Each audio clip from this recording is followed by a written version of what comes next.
ስለዚህ ከዙሪያችን ያሉ ችግሮችን ክብደት ሳይሆን ማየት ያለብን መመኪያችን የሆነውን አላህን ትልቅነት ነው፣ ቻይነት ነው፣ ኃያልነት ነው፣ አዛኝነት ነው ማሰብ ያለብን። ብዙ ሐሳብና ጭንቀት አለብኝ ከማለት ይልቅ ትልቅ ጌታ አለኝ፣ ሰሚ የሆነ አዛኝ የሆነ ቻይ የሆነ ልንል ነው የሚገባው። ሸይጣንን፣ ችግሮችን፣ መከራዎችን በአላህ ልናስፈራራቸው ነው የሚገባው፣ እነሱ ሊያስፈራሩን ሳይሆን።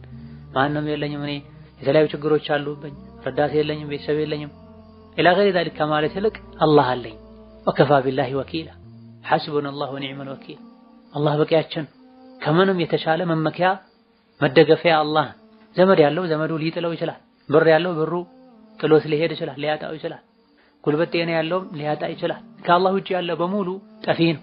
ሁሌም ያለው አላህ ነው። ለዚህ ነው ተወከል ዐለል ሐይ አለዚ ላ የሙት የተባለው፣ ሕያው መቼም የማይሞት በሆነው በአላህ ብቻ ተመካ የተባለው። ዱንያ የፈተና ሀገር ናት። ምን ቢጠፋ ምክንያቱን እንኳን የማያውቁት ሐሳብና ትካዜ፣ ሐዘን ላይጠፋ ይችላል። ዱንያ የሐዘን ሀገር ናት።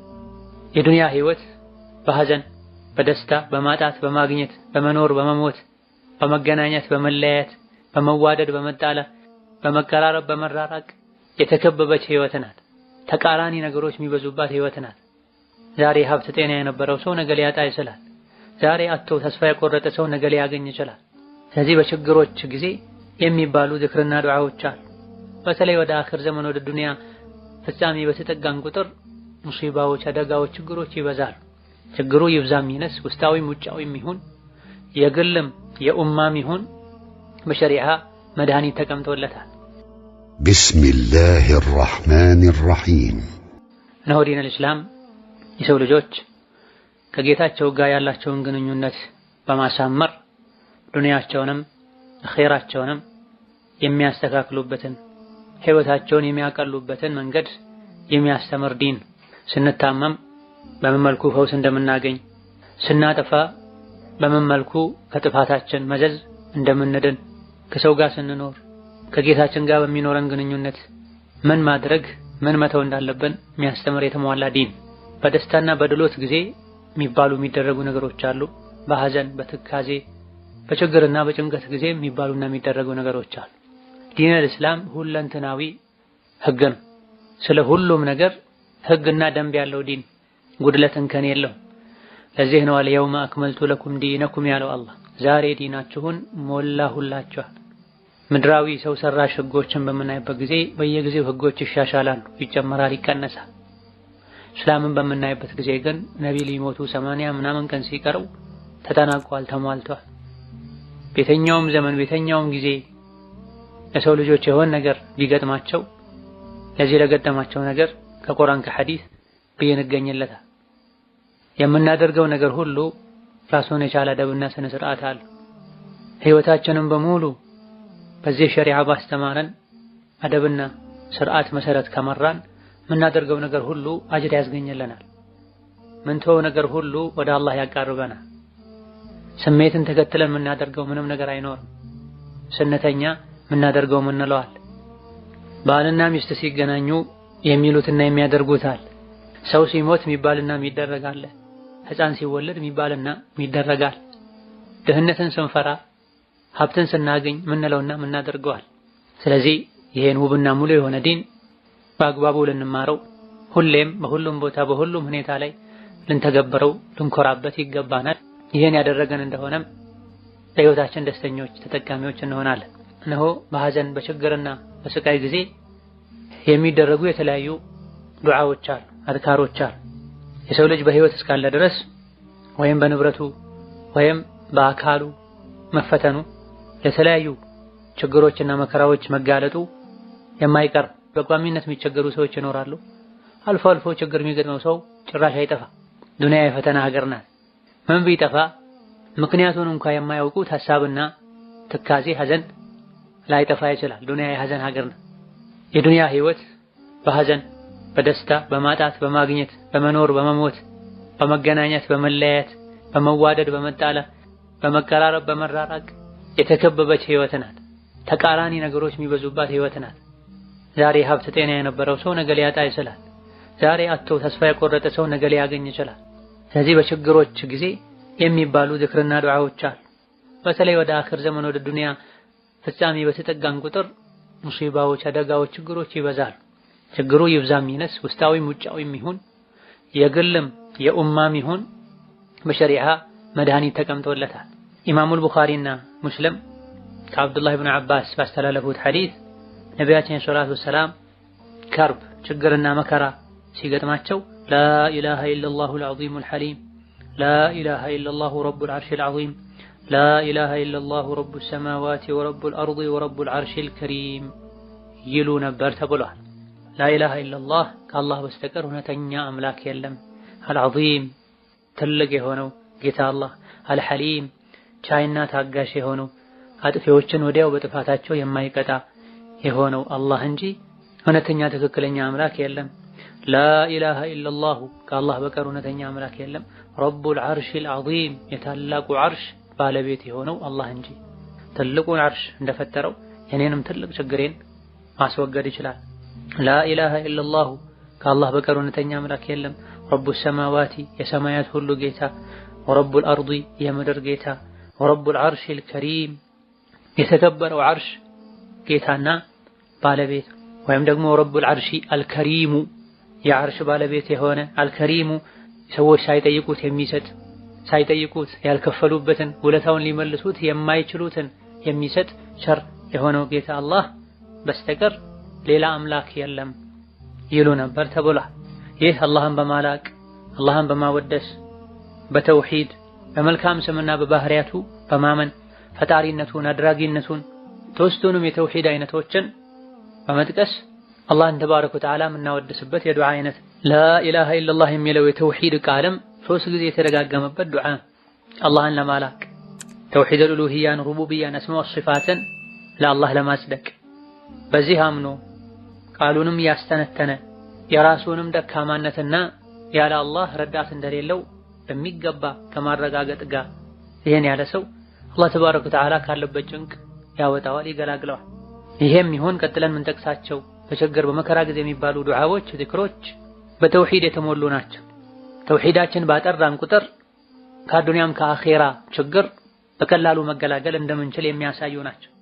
አንድ ሰው ዘንድ ኢማንና ተውሂድ ካለ ችግሮችን አላህ ያቀልለታል። ትልቁንም ትንሹንም ሽርክ የራቀ ሰው በአላህ ተባረከ ወተዓላ የተብቃቃ ሰው መከራው ምንም ቢበዛና ቢበረታ አላህ ቀላል ያደርግለታል። እንደ ተውሂድ ከጭንቅ የሚገላግል ልብን የሚያረጋጋ ብርታትና አቅም የሚሰጥ ህይወትን ደስተኛ የሚያደርግ ምንም ነገር የለም። አልኢማም ኢብኑል ቀይም ረሕመቱላሂ ዐለይህ ተውሂድ የአላህ ወዳጆችም የጠላቶቹም ጭምር ከጭንቅ መውጫ መንገድ ነው፣ በር ነው ብላ አላህ የሚጠላቸው የአላህን ሐቅ ማይጠብቁ ሙሽሪኮች ካፊሮች እንኳ ሲጨንቃቸው ምድር ስትጠባቸው ከዚህ ጭንቅ ያለ ፈጣሪ ማንም ሊያወጣኝ አይችልም ብለው ከተጣሩት ከለመኑት ሌላ ጊዜ አላህ ቢጠላቸውም ሌላ ጊዜ ጥፋተኞች ቢሆኑም በመከራና በስቃይ ጊዜ ተውሂድን መጠበቃቸው ከአዱንያዊ ችግር ያወጣቸዋል ብላ ለዚህም እንደ ደሊል የሱረቱል አንከቡትን አንቀጽ ጠቅሰዋል። فإذا ركبوا في الفلك دعوا الله مخلصين له الدين فلما نجاهم إلى البر إذا هم يشركون አጋሪያን ሙሽሪኮች መርከብ ላይ በሚጓዙበት ጊዜ ፈርተው በሰላም አደነን ብለው አላህን ብቻ ጥርት አድርገው ይለምኑታል። ወደ የብስ ሲያወጣቸው ሲያድናቸው ግን ወዲያውኑ ማሻረክ ይጀምራሉ የሚለውን አንቀጽ ጠቅሰዋል። ሙሽሪኮች የተለያዩ መከራና ስቃይ ውስጥ ሲሆኑ ከዚህ ጭንቅማ የሚያወጣው ብቸኛ ፈጣሪያችን ነው ብለው ከለመኑት ሌላ ጊዜ ሙሽሪኮች አጥፊዎች ቢሆኑም በጭንቅ ሰዓት ሽርክን ትተው አላህን ብቻ መለመናቸው ከዱንያ ጭንቅ ይገላግላቸዋል። ከአኼራ ችግር ግን ይገላገሉ ዘንድ ተውሂድን ዱንያ ላይ በሁሉም ሁኔታ ላይ መጠበቅ ያስፈልጋል። የአላህ ወልዮች ትክክለኛ አማኞች ደግሞ ተውሂዳቸው ከዱንያም ከአኼራም ጭንቅና መከራ ይገላግላቸዋል። ነቢዩላህ ዩኑስ ዐለይሂ ሰላም ባህር ውስጥ ተጥለው አሳ ነባሪ ወጧቸው በድርብርብ ጨለማዎች ውስጥ ሆነው አላህን ተባረከ ወተዓላ የጠሩት በተውሂድ ነው። ላኢላሃ ኢላ አንት ሱብሓነከ ኢኒ ኩንቱ ሚነ ዛሊሚን ብላ ሌሎችም ነቢያት የነቢያት ተከታዮች መከራ ስቃይ በበዛባቸው ጊዜ አላህን የጠሩት በተውሂድ። ስለዚህ ከጭንቅ የሚገላግለው ተውሂድ ነው። ዱዓ ደግሞ የተውሂድ ትልቅ ክፍል ነው፣ ትልቅ አካል ነው። የጭንቅ መገላገያ ተብሎ የተነገረው ዱዓም በተውሂድ የተሞላው ለዚህ ነው። ላኢላሃ ኢለላሁል ዐዚሙል ሐሊም ተውሂድ ነው፣ አላህን ማወደስ ነው። ላኢላሃ ኢለላሁ ረቡል ዐርሺል ዐዚም ተውሂድ ነው፣ የአላህን ልቅና ህያልነት የታላቁ ዐርሽ የፍጥረታት ሁሉ ታላቅና ግዙፍ የሆነውን አርሽ የፈጠረ ስሙን ማመን ላኢላሃ ኢለላሁ ረቡስ ሰማዋቲ ወረቡል አርዲ ወረቡል አርሽል ከሪም ይሄም ሁሉን ነገር የፈጠረው ያስገኘው ሚንከባከበው የሚጠብቀው አላህ መሆኑን መግለጽ። ይህ ዱዓ ይህ ዚክር ደጋግ ቀደምቶች ዘንድ ኢማሙ ጠበሪ እንደተናገሩት የጭንቅ ጊዜ ዱዓ በመባል ይታወቃል። ሲጨንቃቸው ችግር ሲገጥማቸው ሲበረታባቸው ደጋግ ቀደምቶች ይሄን ዱዓ ያደርጉ ነበር። እንዴት ነው ዱዓ የሆነው? እዚህ ላይ እንዲያደርግልኝ ከእንዲህ ነገር ጠብቀኝ የሚል ነገር የለም፣ ዚክር ብቻ ነው ውዳሴ ብቻ ነው የተባለ እንደሆነ የተወሰኑ ዑለሞች ጭንቅና መከራ ስቃይ የገጠመው ሰው ቀድሞ ይሄን ዚክር ያደርግና ከዛ በኋላ የሚፈልገውን ነገር ይጠይቃል፣ መግቢያ ነው ይሄ የሚደረገው ብለዋል። ሌሎች ደግሞ በዚህ መልኩ አላህን ማወደስ አላህን እንዲያደርግልኝ ከማለት የተሻለ ሐጃን ያሳካል፣ ችግርን ለአላህ ነግሮ ዘም ማለት ችግርን ከመዘርዘር የተሻለ ነው የሚል ምላሽ የሰጡበት ሁኔታም አለ፣ አላህ ያውቃልና። ነገር ግን የተሻለው ይሄን እንደ መግቢያ ተጠቅሞ ከዛ በኋላ ያስጨነቀውን ያሳሰበውን ነገር ለአላህ መናገር መለመኑ መጠየቁ የተሻለ ይሆናል። እንደዚሁ ዚክሩ ላይ ረብ የሚለው ከሌሎች ከአላህ ባህሪያት ይልቅ ተደጋግሟል። ረብ ፈጣሪ፣ ጠባቂ፣ ተንከባካቢ ማለት ነው። ፈጣሪ፣ ጠባቂ፣ ተንከባካቢ እንደመሆንህ ካለሁበት ጭንቀት አውጣኝ፣ ገላግለኝ፣ ያላንተ ማንም እንዳልፈጠረኝና ሊጠብቀኝ የማይችል እንደሆነ ሁሉ ከዚህ ጭንቅም ያላንተ ማንም ሊያወጣኝ አይችልም ማለት ነው። ተወሱላለ ማለት ነው ውስጡ ላይ። ከዛሊክ ኢማም አቡ ዳውድና ኢብኑ ማጃህ በዘገቡት ሐዲስ ነብዩ ሰለላሁ ዐለይሂ ወሰለም ለአስማ ቢንት ዑመይስ አላ ኡዓሊሙኪ ከሊማትን ተቁሊነሁነ ዒንደል ከርቢ አላሁ አላሁ ረቢ ላ ኡሽሪኩ ቢሂ ሸይአ ብለዋታል። በችግርና በመከራ ጊዜ የምትያቸው ቃላቶችን ንግግሮችን አላስተምርሽም እንዴ? ላስተምርሽ ስምኝማ አሏትና አላሁ አላሁ ረቢ አላህ እኮ ጌታዬ ነው፣ ፈጣሪ፣ ተንከባካቢ፣ ጠባቂ ነው። ላ ኡሽሪኩ ቢሂ ሸይአ በሱ ማንንም ምንንም አላሻርክም አላጋራም በይ። በጭንቅ በመከራ ጊዜ የሚደረግ ዱዓ ነው ብለዋታል። የዱዓውን ጠቃሚነት አንገብጋቢነት ለመግለጽ አስቀድመው አጓጉተዋታል፣ ጠይቀዋታል። በችግር በመከራ ጊዜ በሐሳብ በጭንቀት ጊዜ ምትያቸውን ስትጠቀሚያቸው ቃላቶችን ላሳውቅሽ ልንገርሽ እንዴ በላ አዎ ብላ በጉጉት እንድትጠብቅ ትኩረት እንድትሰጥ ከዛም በችግርና በስቃይ ጊዜ በችግርና በመከራ ጊዜ የሚባለውን ዚክር ነግረዋታል። አላሁ አላሁ ረቢ ጌታዬ አላህ እኮ የኔ ፈጣሪ ነው፣ ተንከባካቢ ነው፣ ካነበርኩበት ያስገኘኝ አሁንም ያስፈልገኝን ሁሉ የሚያደርግልኝ እሱ ነው። ላ ኡሽሪኩ ቢሂ ሸይአ በሱ ማንንም ምንንም አላጋራም የሚለው የተውሂድ ቃል ነው፣ ከመከራ ከስቃይ የሚገላግለው ብለዋታል። አላሁ አላሁ የሚለው ሁለት የተደጋገመው ለተአኪድ የመጀመሪያው ሙብተዳ ነው፣ ሁለተኛው ተአኪድ ለፍዚ ነው። እኔ በብቸኝነት የማመልከው ጌታዬ አላህ ተባረከ ወተዓላ እሱ ነው ፈጣሪ፣ ተንከባካቢ፣ ጸጋዎችን ሁሉ የሰጠኝ። ስለዚህ በሱ አላሻርክም። በመከራ በስቃይ ጊዜ እንኳ ከሱ ብቻ ነው እርዳታን የምጠብቀው። ማንንም ምንንም አላሻርክም። በደስታ በችግር በመከራ በስቃይም ጊዜ ቢሆን ከጌታዬ ውጪ ከማንም ምንም አይነት እርዳታ እገዛ አልፈለግም ማለት። ሌሎች እንደሚያደርጉት በአላህ እንደሚያሻርኩት የሰው ልጆች በጣም ሲቸገሩ ይበልጥ ወደ አላህ መቅረብ ሲገባቸው በችግርና በመከራ ጊዜ ይበልጥ ከአላህ የሚያርቃቸውን ስራ የሚሰሩ ሰዎች አሉ። ከበባድ አደጋዎች ሲገቡ ወልዮችን ሷሊሖችን ድረሱልኝ የሚሉ አሉ። ከዲን ከተውሂድ የራቁ እናቶች ምጥ ሲይዛቸው እናቴ ድረሽ የሚሉበት፣ ሌሎች ደግሞ ፋጢመቱ ዘህራ ድረሽልን ገላግሊ የሚሉበት ሁኔታ። ይሄ በሙሉ ጅህልና አላህን አለማወቅ ነው። ነቢ በዚህ መልኩ አላስተማሩም። ሲጨንቃቸው ስትቸገሩ አላህን ለምኑ ነው ያሉት። ወከዛሊክ ኢማም አቡ ዳውድና ሌሎችም ከአቡ በክራ ባስተላለፉት ሐዲስ ነቢያችን ሰለላሁ ዐለይሂ ወሰለም ደዓዋቱል መክሩቢ اللهم رحمتك أرجو فلا تكلني إلى نفسي طرفة عين وأصلح لي شأني كله لا إله إلا أنت እንዳሉ ተዘግቧል። የተቸገረ ሰው የተጨነቀ ሰው ዱዓ اللهم رحمتك أرجو فلا تكلني إلى نفسي طرفة عين وأصلح لي شأني كله لا إله إلا أنت የሚለው ዱዓ ነው ብለዋል። اللهم ጌታዬ አላህ ሆይ رحمتك أرجو እዝነትህን ከጅላለሁ ተስፋ አረጋለሁ فلا تكلني إلى نفسي ወደ ነፍሴ አስደግፈህ አትተወኝ፣ የራስህ ጉዳይ አትበለኝ። طرفة عين ለቅጽበት እንኳን ቢሆን وأصلح لي شأني كله ጉዳይን በሙሉ አሳምርልኝ አስተካክልልኝ። لا إله إلا أنت ከአንተ በስተቀር ማመልኮ አምላክ የለም፣ ተስፋ ማደርገው መከጀለው መመካበት አለኝ የምለው ማንም የለምና ከጭንቅ ከመከራ ሁሉ አውጣኝ ብሎ ዱዓ ማድረግ ነው ብላ። ይሄም ተውሂድ ራስን ዝቅ ማድረግ አላህን ተባረከ ወተዓላ ማላቅ ወደ አላህ ስንጠጋ ችግራችን ለአላህ ስንነግር በሱ ስንተማመን ሐሳቡ ጭንቀቱ መከራው ሁሉ ይጠፋል ወይም ይቀላል። መቋቋም የምንችልበትን አቅም ብርታት እናገኛለን። አላህ ያለ ምንም ችግር ኢማን ተወኩል ተውሂድ የቂን ካለ የአዱንያ ችግር በሙሉ ቀላል ነው። ተውሂድና ኢማን አይደለም ከአዱንያ ችግር ከአኺራው ከከባድ መከራና ስቃይ ከጀሃነም ከሰንሰለቷ ከካቴናዋ ከሽራጥ ማሻገር ማዳን ይችላል።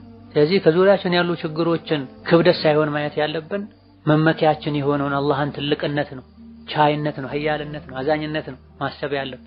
ብዙ ሐሳብና ጭንቀት አለብኝ ከማለት ይልቅ ትልቅ ጌታ አለኝ ሰሚ የሆነ አዛኝ የሆነ ቻይ የሆነ ልንል ነው የሚገባው። ሸይጣንን ችግሮችን መከራዎችን በአላህ ልናስፈራራቸው ነው የሚገባው፣ እነሱ ሊያስፈራሩን ሳይሆን። ማንም የለኝም እኔ የተለያዩ ችግሮች አሉብኝ ረዳት የለኝም ቤተሰብ የለኝም ኢላ ገይሪ ዛሊክ ከማለት ይልቅ አላህ አለኝ ወከፋ ቢላሂ ወኪላ ሐስቡነላሁ ወኒዕመል ወኪል አላህ በቂያችን ከምንም የተሻለ መመኪያ መደገፊያ አላህ። ዘመድ ያለው ዘመዱ ሊጥለው ይችላል፣ ብር ያለው ብሩ ጥሎት ሊሄድ ይችላል ሊያጣው ይችላል፣ ጉልበት ጤና ያለውም ሊያጣ ይችላል። ከአላህ ውጭ ያለው በሙሉ ጠፊ ነው። ሁሌም ያለው አላህ ነው። ለዚህ ነው ተወከል ዐለል ሐይ አለዚ ላ የሙት የተባለ ሕያው መቼም የማይሞት በሆነው በአላህ ብቻ ተመካ የተባለ። ለዛ በመከራ በችግር ጊዜ አላሁመ ረሕመተከ አርጁ አላሁ ረሕመትህን ከጅላለሁ ፈላ ተክልኒ ኢላ ነፍሲ ጠርፈተ ዐይን ለራሴ ለቅጽበት እንኳን አትተወኝ፣ የራስ ጉዳይ ራስህን ችለህ ኑር አትበለኝ፣ ጉዳዩን ሁሉ አስተካክልልኝ፣ ካንተ በቀር እውነተኛ አምላክ የለም በሉ የተባለ። በሰው መመካት በራስ መመካት በሰው መተማመን በራስ መተማመን አይገባም። በዘመናችን ካሉ ችግሮች አንዱ በራስ መተማመን የሚል ፍልስፍና። በራስ መተማመን ማለት አላህ በሰጠኝ ነገር መብቃቃት ማለት ከሆነ ችግር ላይኖረው ይችላል። ነገር ግን በራስ መተማመን ማለት ሁሉን ነገር ራሴ እወጣለሁ እችላለሁ ማለትና የአላህን እርዳታ ጥበቃ መዘንጋት ከሆነ አግባብ አይደል። ለቅጽበት እንኳን ለራሴ አትተወኝ የተባለው ለቅጽበት እንኳን ለራሴ አትተወኝ ማለትና በራሴ እተማመናለሁ ማለት አይሆንም። ምዕራባውያን ካፍሮች የሚደጋግሙት ቃል ነው። ህፃናቶቻችንን ልጆቻችንን በየትምህርት ቤቱ በመዋዕለ ህፃናቱ ተጋግመው እንዲሰሙት የሚደረግ አረፍተ ነገር እኔ ደካማ ነኝ ያለ አላህ ምንም ማድረግ የትም መድረስ አልችልም፣ አላህ ሆይ ለቅጽበት እንኳን ከጥበቃ ከእርዳታ አታርቀኝ፣ የራስ ጉዳይ አትበለኝ እንድንል ነው ሸሪዓው የሚያስተምረን። በዚህ መልኩ ከአላህ ረሕመት ከጃዮች ነን። የአላህን ረሕመት ከጃዮች ከመሆናችን ጋር በራሴ ይብቃቃለሁ በራሴ እተማመናለሁ አይባል። ነዓም ከአላህ ውጪ ካለው በሙሉ እብቃቃለሁ አላህ ይብቃቃኛል ማለት ይቻላል። ከሰዎች ጋር መጠቃቀም ባለብን በልኩ ሸሪዓን ሳንጥስ አላህ ተባረከ ወተዓላ ሰበብ ካደረጋቸው ይጠቅሙናል ብለን ከማመን ጋር መጠቃቀም መረዳዳት ይቻል ይሆናል። ወአስሊሕ ሊሻኒ ኩለህ ጉዳይን በሙሉ አንተ አስተካክልልኝ አሳምርልኝ ከጭንቅ ገላግለኝ የሚል እጅግ በጣም ትልቅ ዱዓ ነው። ይሄም በተውሂድ የተሞላ ነው። ወከዛሊክ ኢማሙ ትርሚዚ ከሰዕድ ብን አቢ ወቃስ ባስተላለፉት ሐዲስ ነብዩ ሰለላሁ ዐለይሂ ወሰለም የዝኑን የዩኑስ ዱዓ የአሳው ሆድ ውስጥ ሆኖ ጌታውን የጠራበት የለመነበት ዱዓ ላኢላሃ ኢላ አንተ ሱብሓነከ ኢኒ ኩንቱ ሚነ ዛሊሚን የሚለው ዱዓ ነው። ይሄን ዱዓ ያደረገ ማንኛውም ሙስሊም ምንም ይጠይቅ ምን አላህ እሺ ይለዋል ብላ ላኢላሃ ኢላ አንተ ሱብሓነከ ኢኒ ኩንቱ ሚነ ዛሊሚን። አሳ ነባሪ ውጧቸው እንኳን በሰላም እንዲወጡ አድርጓቸዋል አላህ ተባረከ ወተዓላ በዚህ ዱዓ በጠሩት ጊዜ ላኢላሃ ኢላ አንተ በስተቀር እውነተኛ አምላክ የለም፣ ሱብሓነክ ጥራት ይገባህ የተሟላህ ጌታ ነህ፣ ከእንከን ከጉድለት የጠራህ ጌታ ነህ፣ ኢኒ ኩንቱ ሚነ ዛሊሚን እኔ ከአጥፊዎች ከበዳዮች ሆኛለሁ ማረኝ ይቅር በለኝ የሚል ይሄም በተውሂድ የተሞላ አላህን ተባረከ ወተዓላ የምናጠራበት ራሳችንን ዝቅ የምናደርግበት በጥፋተኝነት በወንጀለኝነት ራሳችንን ምንኮንንበት አላህን ተባረከ ወተዓላ ከጉድለት ከእንከን የምናጠራበት የዚክር የዱዓ አይነት። አብዛኞቹ ዱዓዎች በጭንቅና በመከራ ጊዜ ይደረጉ ተብሎ የተነገሩ ሐዲሶች አብዛኞቹ አላህን ማጥራት ላይ እሱን ማወደስ ላይ የእሱን ሙሉነት መግለጽ ላይ የተመሰረቱ ናቸው። ይሄም ማለት ተውሂዳችን ኢማናችን በጠነከረ ቁጥር ከችግሮች በቀላሉ መውጣት እንችላለን። ኢማንና ተውሂድ የቂን ተወኩል በቀነሰ ቁጥር ችግሮች ይበረቱብናል። ትንሹም ችግር እንደ ጋራ ይከብደናል ማለት። ስለዚህ የዱንያም ሆነ የአኺራ ችግር መፍትሄው ተውሂድን ኢማንን ማስተካከል ዱዓና ዚክርን ማብዛት። አላህ ተባረከ ወተዓላ ከዱንያም ከአኺራም መከራና ስቃይ ይጠብቀን። የዱንያን ችግሮች በሙሉ የምንቋቋምበትን ኢማን የቂን ተወኩል ይስጠን። ወቢላሂ አተውፊቅ። ዛሬ ትምህርታችን በዚህ ያበቃል። ወሰላሙ አለይኩም ወራህመቱላሂ ወበረካቱ።